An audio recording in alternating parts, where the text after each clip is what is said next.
नमस्कार दोस्तों, welcome to career support NEET. देखिए, नीट 2025 का एप्लीकेशन फॉर्म ऑलरेडी चल रहा है, तो उसमें बच्चों से काफ़ी सारी गलतियां हो रही हैं। किसी को कुछ चीज़ें समझ नहीं आ रही हैं, जिससे जो गलतियां हो गई हैं उन सब के बारे में ये वीडियो बनाने वाला हूं। और आपको ये भी बताऊंगा कि क्या आपका फॉर्म रिजेक्ट होगा या फॉर्म नहीं रिजेक्ट होगा। तो ये पूरा का पूरा कंप्लीट वीडियो सिर्फ इसी पे रहने वाला है। आप वीडियो को लास्ट तक देखना, और अगर आप चैनल पे नए हो तो चैनल को सब्सक्राइब करके रख लो, जिससे कि आप लोगों की नीट जो जर्नी अभी से शुरू हो रही है, अभी से लेके और टिल कंप्लीशन ऑफ काउंसलिंग, जब तक आपको कॉलेज नहीं मिल जाएगा तब तक हम लोग आपके साथ रहेंगे और आपको पूरा का पूरा अपडेट देते रहेंगे। चैनल को सब्सक्राइब करके रख लो, जिससे कि आप लोगों को काफी ज्यादा बेनिफिट होने वाला है। देखो, जो लोग फॉर्म फिल कर चुके हैं उनके लिए अब ऑप्शन बचा है कि करेक्शन विंडो कब ओपन होगा। तो करेक्शन विंडो ओपन होने का टाइमिंग है 9 से 11 मार्च 2025, मतलब 3 दिन आपको टाइम मिलेगा। करेक्शन विंडो 3 दिन ओपन रहेगी। तो अगर आपसे कोई गलती हुई है तो वो गलती यहाँ पे करेक्ट करी जा सकती है। मैं आपको ये भी बताऊंगा कि क्या क्या करेक्शन आप कर सकते हो, क्या करेक्शन नहीं कर सकते हो। जिन बच्चों ने अभी तक फॉर्म फिलअप नहीं किया है उनके लिए तो बहुत ही गोल्डन चांस है कि आप लोग ध्यान दो और ध्यान से इस वीडियो को देखो, जिससे कि आपसे कोई गलती हो ही ना, तो कोई ऐसा इशू क्रिएट ही नहीं होगा। देखो, करेक्शन विंडो को मैंने बताया, अगर आपसे कोई गलती हुई है तो ये जो 3 दिन रहने वाले हैं 9 से 11 मार्च 25, ये आपके लिए बहुत क्रूशियल रहने वाले हैं। मतलब यही वो इंपॉर्टेंट है जो कि आपके जो एप्लीकेशन फॉर्म है उसको कैंसिल होने से बचा सकते हैं। अब आप लोग ये सोच रहे होंगे कि मेरी बहुत सारी गलतियां हो गई हैं भैया, या मेरा वो गलतियां सही होंगी कि नहीं होंगी। उसके लिए मैं आपको अभी बताने वाला हूं कि आपका फॉर्म रिजेक्ट होगा कि नहीं। ये चीजें आपको मैं अभी क्लियर कर देता हूं। देखो, फॉर्म रिजेक्ट कब होता है और कैसे होता है वो चीज मैं बता देता हूं आपको। ले लूं, इंक ले लूं। How to check form reject होगा कि नहीं, ये बहुत ही ज्यादा जरूरी है। आपके पास में एक कंफर्मेशन पेज आया होगा जो आपने प्रिंट आउट निकाला है, उस प्रिंट आउट को कंफर्मेशन पेज बोलते हैं। उस कंफर्मेशन पेज में आप क्या करो, अपना पूरा का पूरा पर्टिकुलर्स मिला लो, पर्टिकुलर्स मैच करो। पर्टिकुलर्स में क्या क्या आता है, नेम आएगा आपका, सर नेम आएगा आपका, मदर फादर नेम आएगा आपका, मदर फादर नेम, आपकी डीओबी चेक कर लो उसमें, और जो कुछ भी आपसे रिलेटेड पर्टिकुलर्स है, आपने कब, मतलब जो उसमें पूछा गया था कि आप 10th 12th के मार्क्स वगैरह या कब आपने पास किया, वो सारी चीजें आप इसमें चेक कर लो पर्टिकुलर्स में। इसके बाद आप अपना चेक करो फोटो। फोटो फोटो दो तरीके थी, एक पोस्टल साइज फोटो लगानी थी, पोस्टल साइज, और एक लगानी थी आपको पासपोर्ट साइज फोटो। अब देखो, साइज तो ठीक है, साइज का बाद में डिस्कस करते हैं, पहले ये डिस्कस करते हैं। जो आपने पोस्टल साइज फोटो और पासपोर्ट साइज फोटो लगाई है वो दोनों क्लियर हैं कि ब्लर हैं।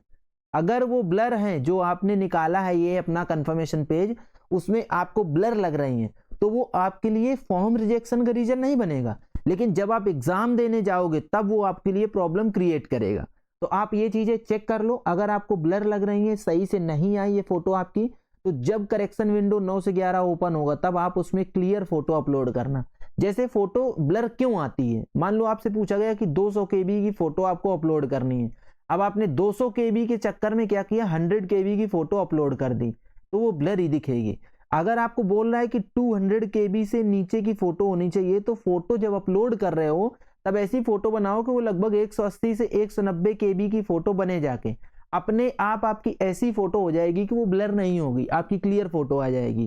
सेम गोज विथ आपके फिंगरप्रिंट इंप्रेशन के लिए। जो फिंगरप्रिंट आपने दिए हैं, उनका जो इंप्रेशन अपलोड किया था, उसके लिए उसको भी चेक करो कि आपके वो फिंगरप्रिंट इंप्रेशन सही से दिख रहे हैं कि नहीं दिख रहे हैं, वो क्लियर होने चाहिए। देखो, जिन चीजों में ये, जिसमें जो आपने डॉक्यूमेंट अपलोड करे हैं, उन डॉक्यूमेंट्स अपलोडिंग की वजह से आपका फॉर्म नहीं कैंसिल होगा, लेकिन जब आप एग्जाम देने जाओगे तब आपको ज्यादा भारी दिक्कत आ जाएगी और उस समय ऐसी स्थिति बन जाएगी कि आप उसको करेक्ट भी नहीं कर पाओगे। इसलिए अभी उनको चेक करो अपने कंफर्मेशन पेज से कि जो आपने फिंगरप्रिंट के लिए इंप्रेशन लगाया है वो आपका इंप्रेशन सही दिख रहा है, क्लियर कि नहीं दिख रहा है, और आपने जो फोटोज अपलोड करी हैं वो फोटो सही दिख रही हैं कि नहीं दिख रही हैं, जो आपका पर्टिकुलर्स है वो सही है कि नहीं है, mother name, father name, sir name सब सही है कि नहीं। एक चीज, जो आपकी 10th की मार्कशीट में जो नाम और स्पेलिंग है, मार्कशीट और सर्टिफिकेट में, वही सेम आपके जो ये कंफर्मेशन पेज है उसमें आ रहे हैं कि नहीं। अभी भी अगर आपने आधार कार्ड में आपका नाम दूसरा है, नाम इन द सेंस जैसे स्पेलिंग में ए की जगह ई है, आई की जगह ई है, ए नहीं है, आपके 10th मार्कशीट में ए है, तो उसको अभी चेंज करवा लो। ये सारी चीजें जो आपकी आईडी है ना, जिस आईडी से आप एग्जाम देने जाओगे और आपके जो एडमिट कार्ड में प्रिंट होके आएगा, एडमिट कार्ड में वही प्रिंट होके आएगा जो आप यहाँ पे अभी फिल कर दोगे, और आप यहाँ पे वही नाम फिल करो जो आपकी 10th की मार्कशीट में ऑलरेडी मेंशन है। तो ये सारी चीजें चेक कर लो, आपकी सारी चीजें सेम होनी चाहिए। और अगर किसी भी चीज में ब्लरनेस आ रही है, क्लैरिटी नहीं है, तो उसको फिर से री अपलोड कर देना 9 से 11 मार्च 2025 को जो विंडो ओपन होगा। अब बात कर लेते हैं कास्ट सर्टिफिकेट की। कास्ट सर्टिफिकेट, जैसे मान लो अभी आपने एससी कोटे से फॉर्म फिल कर दिया, लेकिन आपका जो कास्ट सर्टिफिकेट है वो बन नहीं पा रहा है, तो अब आपको क्या करना है। एक्चुअली हुआ ये कि जब स्टार्टिंग में फॉर्म फिल किया तो उस समय कास्ट सर्टिफिकेट मैंडेटरी नहीं था। अभी क्या हुआ है कि कास्ट सर्टिफिकेट को मैंडेटरी कर दिया गया है। कास्ट सर्टिफिकेट मैंडेटरी, तो ये बात पता है ऑलरेडी एनटीए को कि कुछ बच्चों ने मैंडेटरी जब नहीं था फॉर्म फिल कर दिया, तो हो सकता है उनके पास ना अवेलेबल हो, वो बाद में बनवाना चाहें। लेकिन जब अभी मैंडेटरी कर दिया गया है तो मैंडेटरी में तो जिनके पास है वही फॉर्म फिल कर पा रहे हैं। तो आपने जब अगर उस समय फॉर्म फिल कर रखा है जब मैंडेटरी नहीं था, तो आप इस चीज को कंफर्मेशन जब आपकी करेक्शन विंडो ओपन होगी 9 से 11 में, उसमें आप इसको चेंज कर सकते हो। अगर आपने एससी से फिल किया, आपका एससी का नहीं बन पा रहा है, आपने बीसी से फिल किया, बीसी का नहीं बन पा रहा है, तो इसको चेंज करके आप जनरल भी कर सकते हो। और उस समय जो आपकी फीस पेमेंट करनी है एक्स्ट्रा, जैसे एससी वालों को जो एप्लीकेशन फीस थी वो कम थी, तो वो रिमेनिंग फीस आप इसमें पेमेंट कर पाओगे, ये आपको ऑप्शन मिलेगा। तो आपका कास्ट सर्टिफिकेट वाला भी इशू क्लियर हो गया। ठीक है, अब फिलहाल कोई और इशू आपका रह नहीं जा रहा है जिससे कि आप लोगों को ये प्रॉब्लम हो रही हो कि मेरा ये वाला गलत हो गया है, तो अब क्या होगा आगे। अब मैं आपको ये बताता हूं कि आप और क्या क्या चीजों में करेक्शन कर पाओगे, क्या क्या चीजों में करेक्शन ही नहीं कर पाओगे, जो चीज जानना बहुत जरूरी हो जाता है। देखो इसमें लिखा है व्हाट कैन बी चेंज्ड, मतलब आप क्या चेंज कर सकते हो। आप कास्ट सर्टिफिकेट चेंज कर सकते हो, आप अपना पर्सनल पर्टिकुलर्स जो मैंने अभी आपको बताया, नाम, फादर नेम, मदर नेम और ये सारी चीजें चेंज कर सकते हो। आप अपना फोटो चेंज कर सकते हो, फोटो मतलब चेंज नहीं, अपलोड कर सकते हो फिर से क्लियर।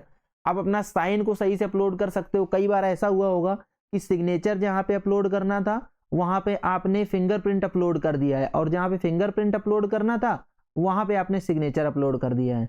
तो अगर ऐसा कुछ भी हो गया है, आपके फॉर्म में ऐसा कुछ इशू हो गया है, तो आप परेशान मत हो। 9 से 11 को जो आपका विंडो ओपन होगा करेक्शन विंडो, उसमें चेंज कर लेना।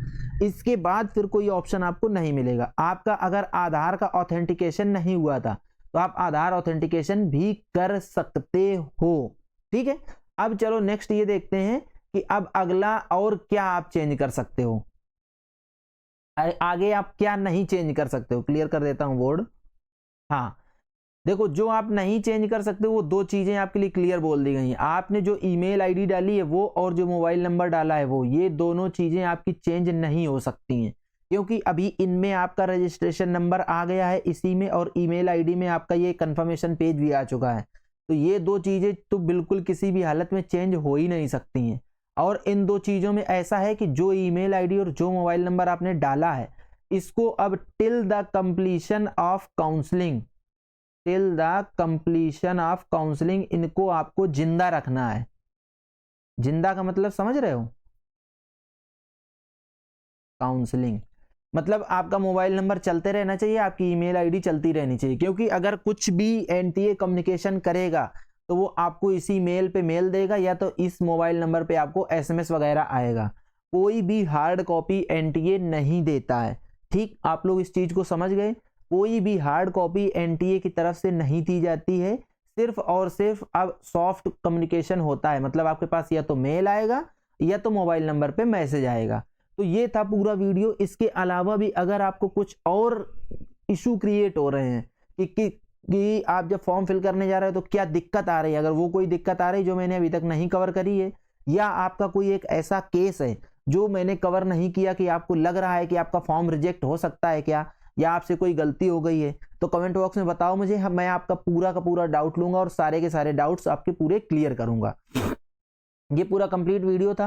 वीडियो को अगर आपको पसंद आया तो वीडियो को लाइक करो, और जो भी बच्चे नीट वाले हैं आपके सर्कल में उनके साथ में चैनल का लिंक शेयर करो, जिससे कि उन लोगों को भी इस तरीके की अगर कोई कंफ्यूजन हो रहा है तो उनका कंफ्यूजन दूर हो सके।